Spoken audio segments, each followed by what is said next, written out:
Morning. आज एक new topic शुरू करते हैं, फैमिली प्लानिंग। सबसे पहले ये जानते हैं कि क्या होता है फैमिली प्लानिंग, और इसमें जो है इस टॉपिक में सबसे ज़्यादा जो जोर दिया गया है कंट्रासेप्शंस को, यानी अनवांटेड प्रेगनेंसी को किस तरह से रोका जाए।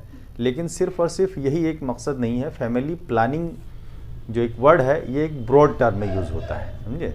तो इसको किस वजह से यूज़ करते हैं कि गवर्नमेंट ऑफ इंडिया ने एक प्रोग्राम चलाया है जिसमें जो फैमिली प्लानिंग के अंदर में जो है वो सारी प्लानिंग जो एक फैमिली को खुशहाल बना सकता हो, ताकि अगर फैमिली खुशहाल रहेगी तो इंडिया जो है ग्रो करेगा, इंडिया जो है डेवलपमेंट की तरफ जाएगा। तो उसमें सबसे पहला क्या है कि टू अवॉइड उसकी कुछ सर्टेन्स गोल्स हैं, कुछ सर्टेन्स गोल्स को अचीव करने के लिए ये फैमिली प्लानिंग जो है कुछ या तो इंडिविजुअल को, कपल को, यानी कोई कपल है या कोई इंडिविजुअल है जो प्लान कर रहा है कि शादी करना है, या फिर अगर कोई कपल है, न्यूली मैरिड कपल है, तो उसको किस तरह से फैमिली को आगे बढ़ाना है उसके लिए वो जो प्लान कर रहा है। तो ये सारी जो है ऑब्जेक्टिव्स, कुछ खास ऑब्जेक्टिव्स जो है उसको अटेंड करने के लिए, उस गोल को अचीव करने के लिए, उस ऑब्जेक्टिव्स को अचीव करने के लिए ये फैमिली प्लानिंग जो है उसको मदद करती है। पहले सबसे बड़ा गोल क्या है कि टू अवॉइड अनवांटेड प्रेगनेंसी, यानी जो समाज में अनवांटेड प्रेगनेंसी हो रही है कि कपल नहीं चाहता है लेकिन फिर भी प्रेगनेंसी हो गई, इसको कैसे रोका जाए। सबसे बड़ा जो है इसका मकसद यही है। दूसरा क्या है कि वांटेड प्रेगनेंसी, अगर कोई चाह रहा है कि मुझे प्रेगनेंसी लेनी है, यानी मुझे बच्चा लेना है या मुझे फैमिली बढ़ानी है, तो किस तरह से वो करेगा, बेस्ट टाइम क्या होगा, बेस्ट एज क्या होगा, समझ गए। तो क्या होगा कि उसमें ये भी एक गोल है कि आप जो न्यूली मैरिड कपल है, बेस्ट टाइम क्या होगा। ये कहा जाता है कि फर्टिलिटी पीरियड जो फीमेल की होती है वो 15 to 46 होती है, लेकिन मेल का ऑलमोस्ट 60 ईयर तक वो फर्टाइल हो सकता है। तो जो फर्टिलिटी पीरियड में फीमेल है 15 से लेके 45 साल तक की उम्र में ही वो उसके बच्चे होने की पॉसिबिलिटीज़ जो है होती है। उसके बाद चूँकि एमिनोरिया हो जाता है तो फिर नहीं हो पाएगा। तो ये आपको बताना है कि बेस्ट टाइम क्या है। अब जैसे इंडिया, गवर्नमेंट ऑफ इंडिया ने अभी रिसेंटली जो है बच्चियों का जो एज, मिनिमम एज था पहले 18 था, अब उसको बढ़ा करके 21 कर दिया है। तो उसी तरह से यानी मिनिमम जो है, अब यह यहाँ क्या जाहिर होगा कि मिनिमम एज जो है प्रेगनेंसी के लिए क्या होनी चाहिए, पहले 18 था, अब 21 है।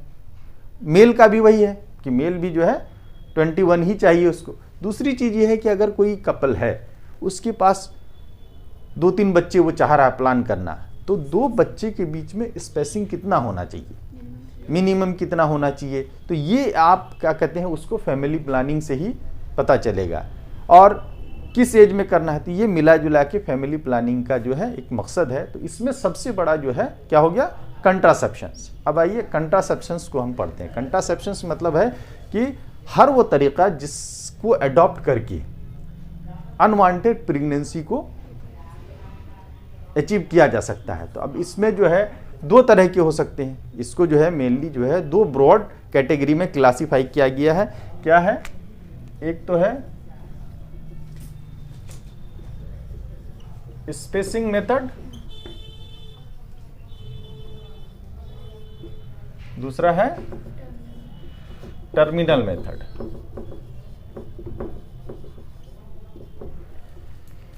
ठीक है, स्पेसिंग मेथड का मतलब क्या है कि यानी कुछ वक्फे के लिए आप प्रेगनेंसी को रोक दे रहे हैं, लेकिन अगर आपका मूड है आगे चल के कि हम कंटिन्यू करेंगे, तो इस मेथड से जो जो चीज़ें इस मेथड के अंदर में आती है उसको आप स्टॉप करेंगे। एक सर्टेन टाइम है हर चीज़ का, उसके बाद वो आप प्रेगनेंसी को कंटिन्यू कर सकते हैं, यानी कंसीव करने की पॉसिबिलिटीज़ उसमें होती है। तो स्पेसिंग मेथड में अब क्वेश्चन पूछ सकता है कि इन दोनों में से इरिवर्सिबल कौन सा है, तो टर्मिनल मेथड। टर्मिनल का मतलब है कि बिल्कुल ख़त्म कर देना, अब पॉसिबिलिटी नहीं रही। यानी फर्टिलिटी गेन किस तरह से होगा, यानी उसका वैसेक्टोमी कर दिया मेल का, या तो फीमेल का क्या कहते हैं ट्यूबेक्टोमी कर दिया, तो इसकी वजह से क्या होता है, बिल्कुल भी कंसीव नहीं कर पाएगी। तो यहाँ पे इरिवर्सिबल मेथड है, ये टर्मिनल मेथड इरिवर्सिबल मेथड है। स्पेसिंग मेथड जो है रिवर्सिबल मेथड है। अब आइए स्पेसिंग मेथड्स क्या है। पहला बैरियर मेथड, 1 नंबर में बैरियर मेथड। इस बैरियर मेथड में फर्दर क्लासिफाई किया गया है इसको तीन, क्या है, फिजिकल मेथड, दूसरा है केमिकल मेथड, पहला है फिजिकल, दूसरा है केमिकल, तीसरा है कंबाइंड।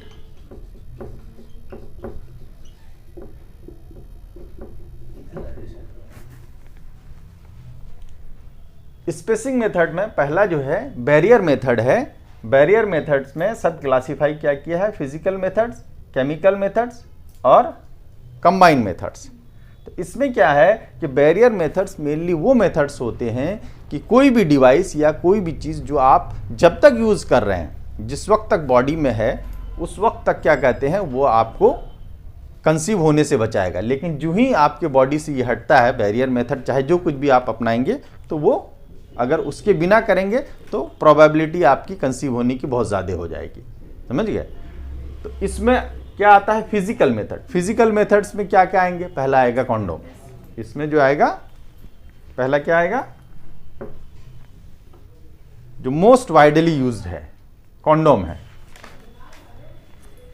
इसमें अब कॉन्डोम में मेल कॉन्डोम भी आता है और फीमेल कॉन्डोम भी आता है। दूसरा क्या है, डायफ्राम,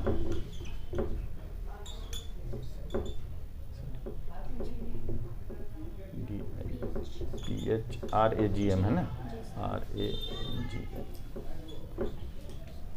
और क्या है,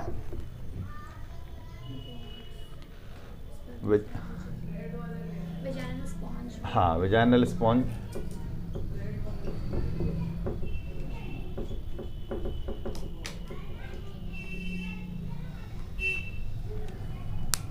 अब आइए मेल कॉन्डोम के बारे में पढ़ते हैं, या कॉन्डोम के बारे में पढ़ते हैं। कॉन्डोम जो है मेल और फीमेल कॉन्डोम।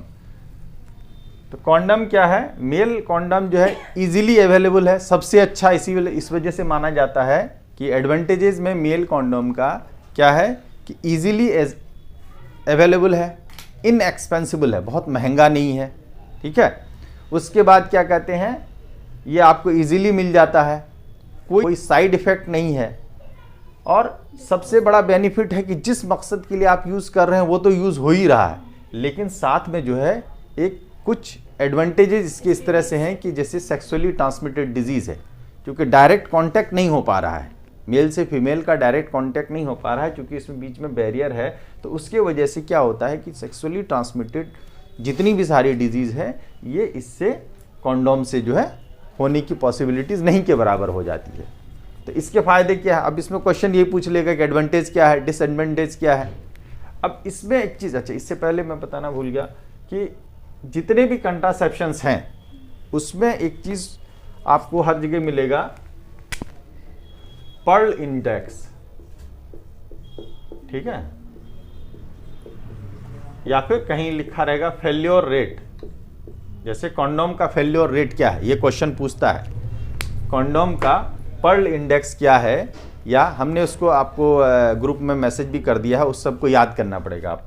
तो कॉन्डोम का जैसे मेल कॉन्डोम का क्या है 2 to 14, 2 से 3% है, और मैक्सिमम देखा गया है 14%। यानी इसका क्या मतलब है, पर्ल इंडेक्स क्या होता है, ये एक इंडेक्स है जो ये दिखाता है टोटल नंबर ऑफ फेल्योर पर 100 वुमेन ईयर। यानी अगर एक साल में 100 औरतों ने इसको इस्तेमाल किया, कोई सा भी बैरियर मेथड में, ये कॉन्डोम को, पर्ल इंडेक्स के लिए तो कोई सा भी कंट्रासेप्शन, लेकिन अगर हम सिर्फ कॉन्डोम की बात कर रहे हैं कि कॉन्डोम का पर्ल इंडेक्स 2 to 14 है, इसका क्या मतलब है, इसका मतलब ये है कि अगर 100 फीमेल को एक साल के अंदर जो है 100 मेल जो एक साल के अंदर में अगर कॉन्डोम यूज़ करता है, तो उस कॉन्डोम की वजह से उसके काउंटर पार्टनर को या उसकी जो है वाइफ को प्रेगनेंसी, कितने % लोगों को प्रेगनेंसी हुई, समझ गए। अगर तो ये कहा कि 2 से 3% तक की पॉसिबिलिटीज़ होती है, और मैक्सिमम 14%। तो यहाँ पे आपका रेंज आ गया कि पर्ल इंडेक्स कॉन्डोम का क्या है 2 to 14 है। जनरली पर्ल इंडेक्स को क्या बोलते हैं 100 वुमेन पर ईयर, ये इस तरह से यूज करते हैं, ठीक है। इस वजह से वहां देखे होंगे लिखा होगा इंडेक्स में, देखिए PI पर 100 वुमेन ईयर, वो सॉरी वाई है ईयर, ये हो गया 100 वुमेन ईयर।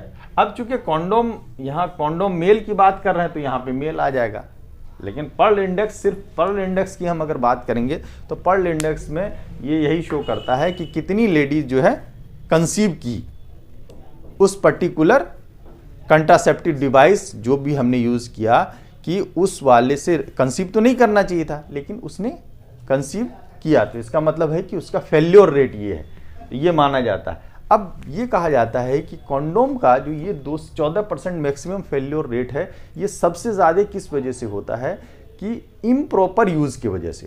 ये क्वेश्चन पूछ सकता है, पूछे भी कही है कि सबसे ज़्यादा जो है डिसएडवांटेज या इसकी फेल्योर रेट सबसे ज़्यादा किस वजह से होती है, तो इम्प्रॉपर यूज़, यानी प्रॉपर यूज़ नहीं कर पाने की वजह से। कॉन्डोम को एक प्रॉपर तरीके से जो है यूज़ अगर नहीं करेंगे तो ये आपका क्या कहते हैं पर्ल इंडेक्स 14 तक चला जाएगा। प्रॉपर यूज में क्या होता है, जो लोग कॉन्डोम देखें उसमें क्या होता है कि आगे एक टिप होता है, जो कॉन्डोम जो होती है उसके अंदर जो है थोड़ा सा एक हल्का सा टिप बना हुआ होता है, ये टिप में एयर रहना चाहिए, समझ गए।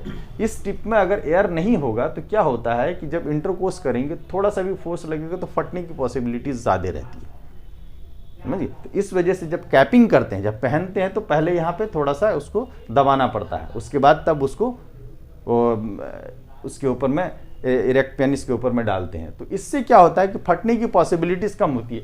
अब ये चूंकि एयर है, यहाँ पे इजेकुलेशन होगा, ये गैप क्यों दिया गया है, इजेकुलेशन होगा तो उसके लिए स्पेस चाहिए ना, इस वजह से वो वहाँ पे गैप दिया जाता है।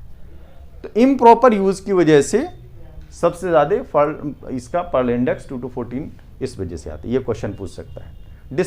डिसएडवांटेजेस में अगर पूछ लेगा तो क्या हो गया कि पर्ल इंडेक्स इसका हाई है, इम्प्रॉपर यूज की वजह से पॉसिबिलिटी ये होती है कि टेयरिंग की या स्पाइलेज हो सकता है कि साइड से क्या कहते हैं लीकेज कर गया, ठीक है। तो ये है मेनली जो है कॉन्डोम, इसको निरोध बोलते हैं, निरोध। ये टाइप्स सर इसी फिजिकल्स का है। हाँ, फिजिकल में बैरियर मेथड का है। हाँ, बैरियर मेथड में फिजिकल का है। बैरियर मेथड के अंदर में हमने बताया था फिजिकल हो गया, केमिकल हो गया और कंबाइन हो गया। तो बैरियर मेथड में अब इसको आम फार्म लफ्ज़ों में, आम जबान में क्या बोलते हैं, निरोध बोलते हैं। निरोध हिंदी का वर्ड है, लेकिन इसको जो है अब कहीं पे ये भी लिखा रहता है कि कितने टाइप्स के होते हैं, जो निरोध कितने टाइप्स के होते हैं। ये मेनली 3 टाइप के होते हैं, ड्राई निरोध,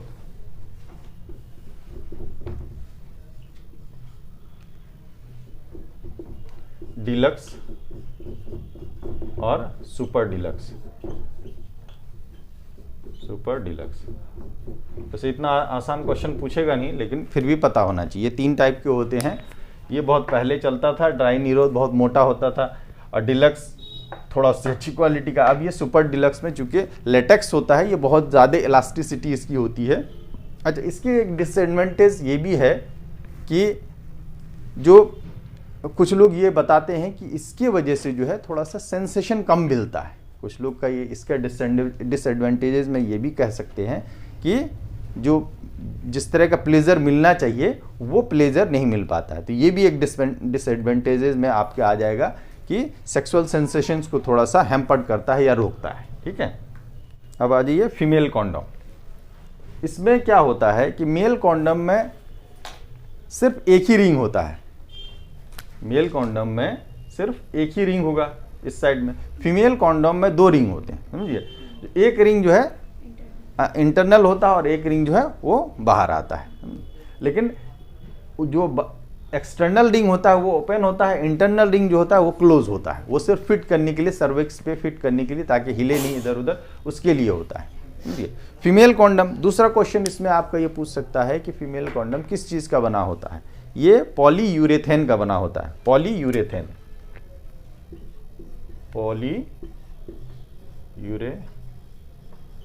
थेन, इसका बना होता है, ठीक है। सर लेकिन अब तो ये भी लेटेक्स का ही होता है ना, सिंथेटिक लेटेक्स। लेटेक्स एक्चुअल में नेचुरल सोर्स है, ये पॉलीयूरेथीन जो है ये आर्टिफिशियल होगा, आर्टिफिशियल लेटेक्स को ही ये बोलते होंगे, कंफर्म नहीं हूँ, देख के बता देंगे, ठीक है।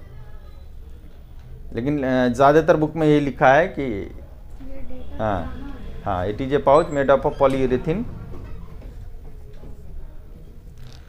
तो इसका भी एडवांटेजेस क्या होगा, जो आपके कॉन्डोम का, मेल कॉन्डोम का है कि एसटीडी से ये बचाएगा। और डिसएडवांटेजेस में क्या है इसका, कॉस्ट इफेक्टिव नहीं है, यानी हाई कॉस्ट है, और एक्सेप्टेबिलिटी कम है। इसमें जो है एक्सेप्टेबिलिटी यानी झंझट वाला थोड़ा काम लगता है, तो इस वजह से समाज में इसकी एक्सेप्टेबिलिटी नहीं है। कॉन्डोम जिस तरह से इजीली मिल जाता है, इजीली यूज़ कर लेते हैं, इसको इजीली नहीं हो पाता है, समझ गए। तो इस वजह से इसमें डिसएडवांटेजेस में इसका क्या लिखेंगे कि कॉस्ट इफेक्टिव नहीं है या हाई कॉस्ट है, और एक्सेप्टेबिलिटी समाज में इसकी बहुत कम है। फेल्योर रेट हमने बता दिया था, उसमें फेल्योर रेट इसका जो है 5% से लेके 21% तक है, ठीक है। मेल कॉन्डम का बताया 2 से 14% तक है, ठीक। अब आ जाइए डायफ्राम।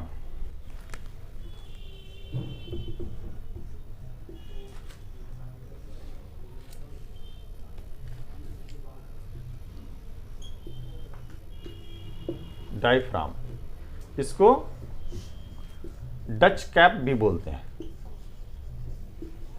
इसको डच कैप भी बोलते हैं। क्यों बोलते हैं डच कैप, एक जर्मन फिजिशियन था, उन्होंने 1881 में इसको बनाया था, तो इसी के नाम पे जो है ये डच कैप, ये कैप शेप का होता है। इसको भी क्या कहते हैं, क्या करते हैं, शैलो शेप का, कैप शेप का होता है, सर्विक्स में फिट करते हैं इसको, ठीक है। तो इसमें क्या होता है कि ये जब आप फिट करेंगे तो इसके लिए ज़रूरी ये है कि आपको फीमेल के जेनाइटल ऑर्गन में या वेजाइना में इसको एटलीस्ट 6 आवर आपको छोड़ना है, इंटरकोर्स करने से पहले डालना है, और 6 आवर, ऐसा नहीं कि जैसे इंटरकोर्स कर लिया उसके बाद 6 घंटे डाल दिया उसके बाद 6 घंटे छोड़ दिया, नहीं, इंटरकोर्स से पहले डालना है और 6 घंटा उसमें छोड़ना है, समझिए। अब उससे ज़्यादा भी नहीं छोड़ना है। अगर इससे बहुत ज़्यादा कुछ लोग भूल जाती हैं, कुछ लेडीज़ भूल जाती हैं, तो ऐसा देखा गया है कि साइड इफेक्ट उसके क्या आते हैं, टॉक्सिक शॉक सिंड्रोम, ये पूछा जाता है। लंबे वक्फे तक अगर इसको छोड़ दिया जाएगा तो क्या साइड इफेक्ट आएगा इसका, टॉक्सिक शॉक सिंड्रोम, ठीक है। ड्यूरेशन कितना होना चाहिए, मिनिमम ड्यूरेशन इसको जो है छोड़ना है, मिनिमम सर, मैक्सिमम मतलब कितना जैसे कि 6 तो मिनिमम छोड़ना है। हाँ, अब उससे कितना ज़्यादा मेरे ख्याल से 24, वो कहीं मिला नहीं, उस तरह का मिला नहीं है। ये भी जो है ना, जैसे कुछ लोग भूल जाती हैं, कुछ लोग हो गया कि 24 घंटे से ज़्यादा भूल गया, तो 24 घंटे के बाद ही होता है, 24 घंटे, ठीक है। फिर डायफ्राम जैसा कुछ और भी होता है जिसका कंपैरिजन किया जाता है कि ये थोड़ा चौड़ा होता है, मतलब जिसकी कैप थोड़ी कम उठी होती है उसकी ज़्यादा उठी होती है, शायद सर्वाइकल कैप था। नहीं, सर्वाइकल कैप जो होता है ना, वो एक्चुअल में इसी का फॉर्म है। हाँ, सर्वाइकल कैप जो है ना, इसी का, हाँ, उसमें डिफरेंस था सर कि अच्छा, वो कैप जो है वो थोड़ा ज़्यादा उठा होता है, डायफ्राम फॉर्म्स क्या है, जैसे वाइम है, उसके बाद इसको बोलते हैं वाउल्ट, VAULT, वाउल्ट था, या फिर दूसरा क्या है, VIMULE, वाइम्यूल कैप, ये सब इसी का एडवांसमेंट होता रहता है। चूँकि पहले बना तो डायफ्राम, उसमें से अच्छे क्या कहते हैं, रिसर्च होने के बाद कि जैसे मार्केट में आ गया, लोग यूज़ कर रहे हैं, लेकिन उसमें कुछ परेशानी आ रही है, तो फिर उसमें जैसे अभी कॉन्डोम का हमने बताया कि शुरू में जो आते थे वो ड्राई कॉन्डोम जनरली आते थे, और गवर्नमेंट फ्री ऑफ कॉस्ट भी बांटती थी, तो वो इतना मोटा होता था कि लोग उसको इस्तेमाल नहीं करता था। क्यों इस्तेमाल नहीं करता था, उसका वही कहना रहता था कि सेंसेशन हैम्पर्ड होता है, हमको मज़ा नहीं आता है, तो इस वजह से उसको नहीं यूज़ करते थे, और ना ही उसकी इलास्टिसिटी बहुत ज़्यादा होती थी, तो फटने की भी पॉसिबिलिटी उसमें ज़्यादा होती थी। फिर धीरे धीरे आज देखिए इतनी ज़्यादा एक्स्ट्रा थिन, सुपर थिन, बहुत सारे वेरिएंट आ गए। तो उसी तरह से डायफ्राम में भी है कि टाइम टू टाइम कुछ रिसर्च होकर के ये हुए होंगे, ठीक है। तो इसका जो है डिसएडवांटेज क्या हो जाएगा, इसमें पहली बार, कम से कम पहली बार किसी को एक ट्रेंड पर्सन चाहिए, वो बताएगी तब जा करके उसका यूज़ होगा। तो डिसएडवांटेज में क्या है कि एक ट्रेंड पर्सन पहली बार चाहिए, समझ गया, और एक्सेप्टेबिलिटी इसकी भी बहुत कम है, ठीक है। और इसकी पर्ल इंडेक्स जो है वो कितना है, 6 to 12%, 6 to 12%, इसका पर्ल इंडेक्स 6 to 12% है। इसमें 2-3 ही क्वेश्चन बन सकते हैं। यही है कि सर्वाइकल कैप या वॉल्ट हो गया, विम्यूल हो गया, क्या है ये पूछ लेगा, वॉल्ट क्या है या विम्यूल क्या है, तो भाई कह दोगे डायफ्राम्स का टाइप है या फॉर्म्स ऑफ डायफ्राम है। उसी तरह से डच कैप क्या है, डच कैप से कौन से लंबे टाइम से छोड़ने से कौन सा साइड इफेक्ट हो सकता है, तो टॉक्सिक शॉक सिंड्रोम हो सकता है, ठीक है। कितनी देर इस्तेमाल करना है, ये उसका ये क्वेश्चन आ सकता है। डिसएडवांटेज में हमने वही बताया क्या है कि ट्रेन पर्सन चाहिए, और दूसरा यह है टॉक्सिक, अगर भूल गया तो टॉक्सिक शॉक सिंड्रोम हो जाता है इसमें, ठीक है। इसकी रेंज जो आती है 2 to 4 इंच, यानी 5 से 10, 2 to 4 इंच या 5 से 10 सेंटीमीटर का आता है, क्योंकि लेडीज़ की हाइट एंड वेट के हिसाब से सर्विक्स की साइज थोड़ी बहुत वेरी करती है, इस वजह से इसको 2 से 4 इंच के बीच में वेरिएशन करके बनाते हैं, ठीक है। अब आ जाइए वेजाइनल स्पॉन्ज, नाम से ही जाहिर है स्पंज होता है, ठीक है। ये भी पॉलीयूरेथेन फॉर्म का बना हुआ होता है। Vaginal made up of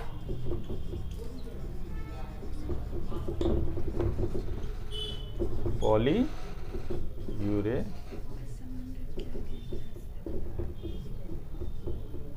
form, ठीक है, स्पंज।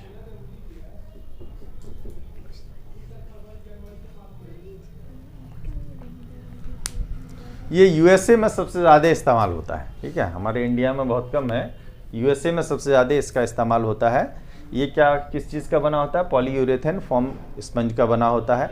इसको भी वेजाइना के अंदर छोड़ना पड़ता है, ठीक है। तो इसमें क्या है कि फेल्योर रेट या फिर पर्ल इंडेक्स, पीआई या पर्ल इंडेक्स कितने हैं इसके, 2 हैं। इसके 2 पर्ल इंडेक्स हैं, एक नल्ली पैरस में दिखाते हैं और एक मल्टी पैरा में। क्या मतलब है नल्ली पैरस और मल्टी पैरा में, जिसने कभी अभी कंसीव नहीं किया है और मल्टी पैरा जो कर चुके हैं। हाँ, तो ये नल्ली पैरा में 9 to 20% जो होता है नल्ली पैरा में होता है, और 20 to 40% में मल्टी पैरा में होता है, ठीक है। अब एक क्वेश्चन ये पूछ सकता है कि वेजाइनल स्पॉन्ज और डायफ्राम में कौन अच्छा है या ज़्यादा स्ट्रॉन्गनेस किसकी है, तो वो डायफ्राम की होती है।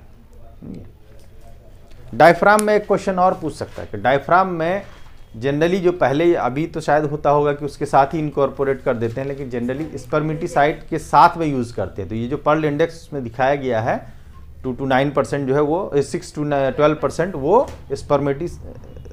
स्पर्मिसाइड्स के साथ में है, समझिए।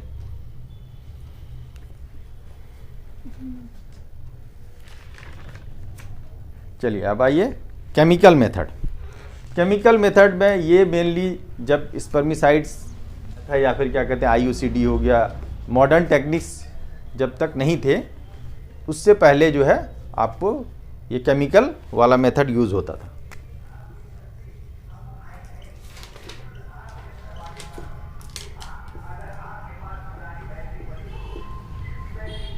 इसमें क्या क्या आ रहे हैं,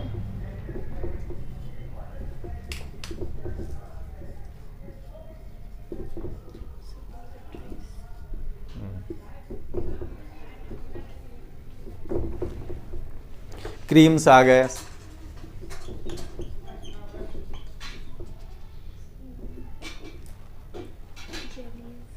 सॉल्युबल फिल्म्स आ गए,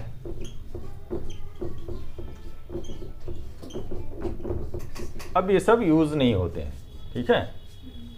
अब ये सब यूज़ नहीं हो रहे हैं।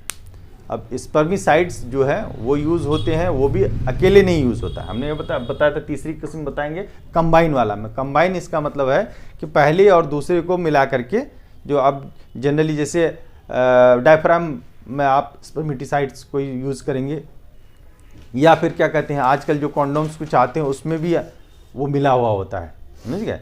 तो इसके वजह से वो कंबाइन वाले में जो रिसेंट वाले सब इंट्रोडक्शन हुआ है कॉन्डोम का या फिर डायफ्राम का या स्पंज का, तो उसके अंदर जो है ये आपको आएगा, ठीक है।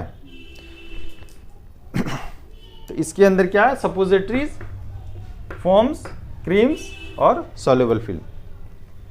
स्पॉन्ज में शायद एक चीज भूल गया मैं, नोनोजाइलोन 9 एक वर्ड आता है ना, स्पर्मिसाइड। वेजाइनल स्पॉन्ज में जो है स्पर्मिसाइड्स उसके अंदर होते हैं, उसके अंदर डाला जाता है। वो कौन सा स्पर्मिटिसाइड्स है?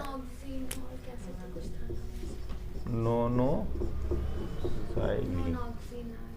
क्या है स्पेलिंग? नोनोक्सिन,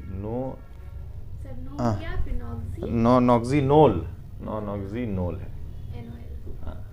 9, ये है। इसको सर वेजाइनल स्पॉन्ज में रहता है ये?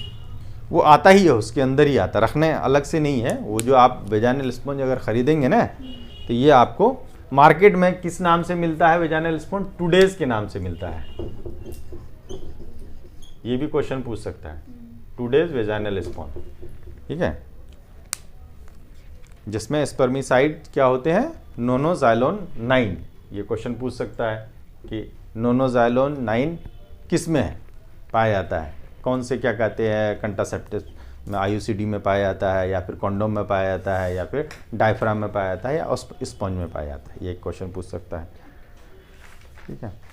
ये स्पर्मिसाइड्स जो है, ये जो यूज़ किया है, चाहे जो भी स्पर्मिसाइड्स यूज़ करते हैं, इसका क्या काम है? नाम से ही जाहिर है, स्पर्म को किल करता है। कैसे किल करता है? ये सरफेस एक्टिव एंटीजन के तौर पे काम करता है। क्या करता है? सरफेस एक्टिव, ये भी क्वेश्चन पूछ सकता है।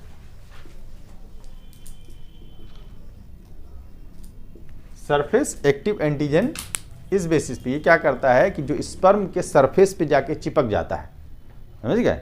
जब ये सरफेस पे चिपक जाता है तो आपकी बॉडी जो है, ह्यूमन की जो बॉडी है, उसको चिपकने की वजह से उस पूरे स्ट्रक्चर को, यानी स्पर्म को, चूंकि ये अपने आप को ये है ना सरफेस एक्टिव एंटीजन बनाया है, ये क्या कर रही है कि उसके इस पे चिपक गया तो अब पूरी की पूरी एंटीजन्स, आपकी बॉडी डिफेंस सिस्टम जो है पूरे स्पर्म को वो एक एंटीजन समझता है। वरना नॉर्मली बॉडी को स्पर्म को तो रिजेक्ट नहीं करेगी, क्योंकि स्पर्म तो बॉडी का पार्ट है। स्पर्म जो है, जैसे मेल अगर मिलता है फीमेल से, तो फीमेल की बॉडी रिजेक्ट नहीं करती है स्पर्म को, नहीं, ऐसा नहीं है। क्यों नहीं? रिएक्शन नहीं होता फॉरेन बॉडी का। रिएक्शन होता तो फिर कंसीव कैसे कर लेगी? कुछ को रोकता है बॉडी। वो एक मैकेनिज्म है, वो उसका अलग मैकेनिज्म है कि इतने सारे स्पर्म में सिर्फ एक ही स्पर्म जो है उस जो है लक्ष्मण रेखा को भेद पाएगा, वो दूसरी मैकेनिज्म है। वो फॉरेन बॉडी रिएक्शन वहाँ पे नहीं है। यहाँ पे जो अगर ये एंटीजन चिपकेगा, यानी नोनोजाइलिन जो है उसके ऊपर में जाके चिपकेगा, तो वो पूरी स्ट्रक्चर जो है तब फॉरेन बॉडी का आप उसको, तब बॉडी आपकी समझेगी कि ये मेरे लिए फॉरेन बॉडी है और एंटीजन है, समझिए। तो उसको उसके खिलाफ जो है उसको डिस्ट्रक्शन करेगी या एंटीबॉडी बनाएगी, ठीक है। और साथ में जब सरफेस में चिपकता है तो दूसरा एक काम क्या, एक तो केमिकल रिएक्शन हो गया, दूसरा ये होता है कि ऑक्सीजन का अपटेक जो है उसके बॉडी के अंदर जो है सरफेस के थ्रू जाता है स्पर्म, तो ऑक्सीजन जो है डिप्राइव हो गया, तो ये भी एक वजह होती है उसके डेथ की, स्पर्म के डेथ की, ठीक है। अब आइए intra uterine device, barrier method में ही अभी चल रहे हैं। इसमें क्या क्या है बैरियर मेथड में? आपका जो है, या तो उसको पूरा लिख लीजिए एक बार। स्पेसिंग मेथड में क्या क्या हमने लिखाया?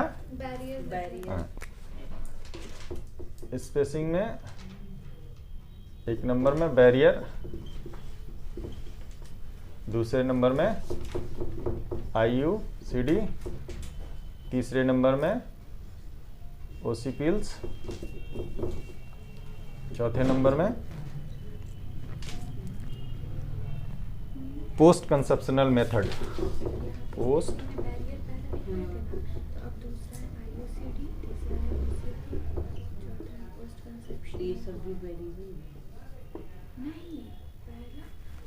इधर देखिए, मैं बता रहा हूँ, बैरियर में 3 आते हैं आपके। स्पेसिंग मेथड, स्पेसिंग मेथड जो है किसको बोलेंगे? ये रिवर्सेबल है, यानी आप कुछ देर के लिए रोक दे रहे हैं। अब कुछ देर का मतलब ये होता है कि जैसे 2 तरह से रोकना है, कि कोई चीज़ ऐसी है कि जैसे आप केमिकल यूज़ कर रहे हैं, जैसे ओसी पिल्स को यूज़ कर रहा है, तो वो क्या करता है कि आज ओसी पिल्स आप बंद करेंगे तो ऐसा नहीं है कि कल आप कंसीव कर लेंगे।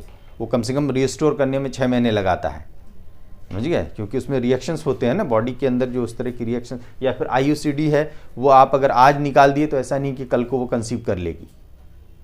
ये लोकल इरिटेशंस एंडोमेट्रियम में करते हैं, तो इसके वजह से तो ये बैरियर मेथड में हर वो मेथड इसमें आ गया कि जो जिस वक्त आप लगाए उसी वक्त रोकेगा, उसके बाद नहीं रोकेगा। यानी वो चीज़ जो भी चीज़ आप कंट्रासेप्शंस के लिए यूज़ कर रहे हैं वो आपके बॉडी से हट गई तो आप कंसीव कर सकते हैं। जैसे सपोज कीजिए कि हमने अभी बताया कि डायफ्राम 6 घंटे के बाद आप निकाल दें, 6 घंटे के बाद आप निकाल दें, हो सकता है 12 घंटे के बाद फिर कोई मीटिंग हो गई और उस वक्त हमने प्रिकॉशन नहीं लिया, तो जो 12 घंटे के बाद जो मिलन हुआ है उससे पॉसिबिलिटी है कि कंसीव कर जाए, समझ गए। कंसीव नहीं करने के लिए जब भी वो मीटिंग करेगा वेजाइनल स्पॉन्ज उसको डायफ्राम उसको डालना पड़ेगा और 6 घंटे छोड़ना पड़ेगा, तभी नहीं होगा।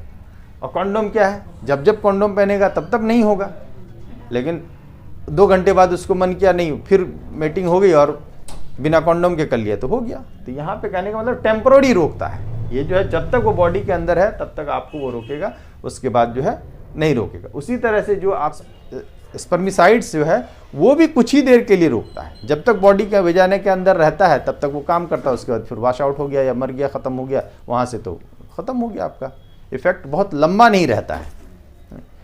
अब दूसरे वाले में क्या है कि ये IUCD इंट्रायूटेराइनल कंट्रासेप्टिव डिवाइस, यानी कुछ ऐसे डिवाइस होते हैं जो परमानेंटली जो है वेजाइना के अंदर जो है वो रखे जाते हैं यूट्रस के अंदर में।